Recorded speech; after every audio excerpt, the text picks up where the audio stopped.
There is an invisible force operating right now that actively steals food from schoolchildren. It swallows the pensions of the elderly, and it ensures that brand new asphalt roads crumble away in the very first heavy rain. That force is corruption. It is defined as the abuse of entrusted power for private gain. This chart tracks India's corruption score over the last 20 years.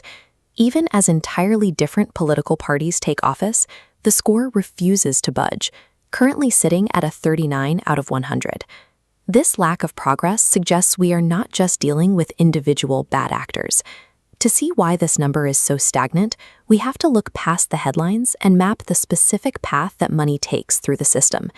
In 1985, Prime Minister Rajiv Gandhi famously highlighted the scale of this problem. He noted that for every rupee the central government spends on development, only about 15 paise actually reaches the intended beneficiary. That leaves 85 paise lost in transit. To see where that money goes, we will track a single rupee through 5 levels of the government pipeline to see exactly who takes a cut and how they get away with it.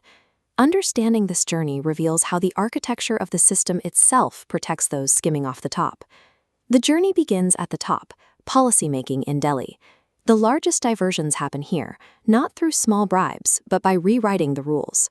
Policy can be tailored to favor specific businesses, a practice known as crony capitalism. We saw this in the 1980s with the Bofors scandal, where the rules governing massive defense contracts were manipulated to facilitate kickbacks. Identical patterns appeared during the allocation of telecom spectrums and the 2010 Commonwealth Games, where billions were diverted through rigged tenders. At this level, corruption is often a matter of changing a single line in a contract, ensuring wealth is rerouted before the rupee even leaves the capital. From Delhi, the rupee moves down to the state and district levels, entering the administrative hands of the bureaucracy. ClickGuard's formula states, corruption equals monopoly plus discretion minus accountability. When one office has a monopoly and total discretion over your permit, bribery thrives. Remove accountability, and money vanishes. In UP, grain meant for the poor was diverted to ghost populations, existing only on paper. In this environment, a mindset develops where officials view themselves as rulers over the public, rather than its servants. By the time the rupee reaches the village level, it is a fraction of its original size. This is where the common citizen first encounters the system directly. To get that final mile of the journey finished, citizens pay speed money.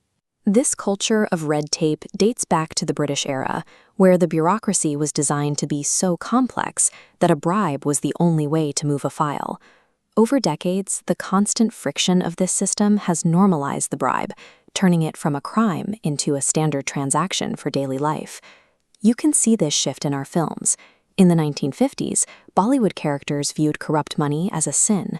By the 2010s, managing a corrupt official was celebrated as being practical and smart.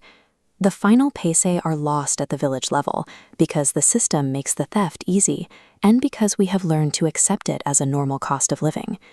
The real cost of this leakage is a laborer losing a day's wages to travel to an office and ask for what is legally theirs. To stop this, we have to dismantle the ClickGuard variables of monopoly and discretion. Digitizing these processes removes the human gatekeeper. In Karnataka, the Bhumi project moved land records online, which significantly reduced the opportunity for local officials to demand bribes for simple paperwork. Digital systems can shrink the space where extortion happens, but software alone cannot fix the system. We also have to address the lack of punishment for those who are caught. Singapore in the 1950s was just as riddled with red tape and systemic bribery as India is today. Prime Minister Lee Kuan Yew fixed it by creating an investigative agency with total independence from political interference. This agency could arrest anyone without a warrant, ministers included, and relied on fast-track courts for immediate sentencing. In India, a corruption case can sit in court for over 20 years. When the risk of jail is that low, taking a bribe becomes a simple financial calculation. Corruption is not an inevitability for India. But it will only stop when the certainty of rapid punishment finally outweighs the potential profit of the bribe.